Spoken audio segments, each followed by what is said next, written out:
Facebook বা Instagram খুললেই এটা মনে হচ্ছে যে সবার গ্লোয়িং স্কিন শুধুমাত্র তুমি পিছিয়ে, আর তার সাথে সাথে আয়নায় নিজেকে দেখার পরে তো একটা ডিপ্রেশন অবভিয়াসলি আসবে। আর কখনো স্কিন কেয়ার করনি, তাই কিভাবে জার্নিটা স্টার্ট করবে সেটাও বুঝে উঠতে পারছো।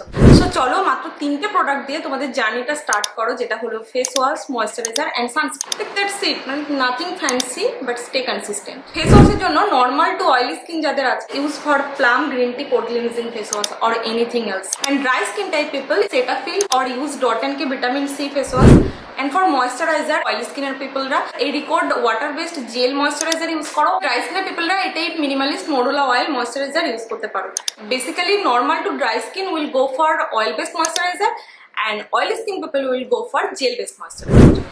And for sunscreen, go for any type of vitamin C sunscreen অথবা ডট অ্যান্ড কির কোনো লাইট ওয়েট সানস্ক্রিনও ইউজ করতে পারো।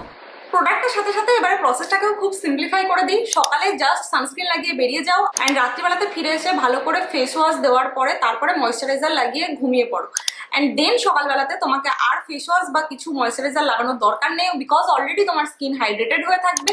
আর তারপরে তুমি আবার সানস্ক্রিন লাগিয়ে বেরিয়ে পড়ো। জাস্ট এই সাইকেলটা কন্টিনিউ করো। আর প্রোডাক্টসের ব্র্যান্ডসের জন্য ডার্মাকো, ডট অ্যান্ড কি, অ্যাকোলজিকা, মিনিমালিস্ট এই টাইপ ব্র্যান্ডসগুলো দেখতে পারো। ভীষণ অ্যাফোর্ডেবল ব্র্যান্ডস এবং তার সাথে ইন্ডিয়ান প্রোডাক্ট। আমি জানি এই অনলি 3টে প্রোডাক্ট কখনোই বেস্ট প্র্যাকটিস না, বাট যারা একদমই স্কিন কেয়ার করতে না তাদের জন্য তো একটা গুড প্র্যাকটিস হলো। বলো, just let's start and please be consistent.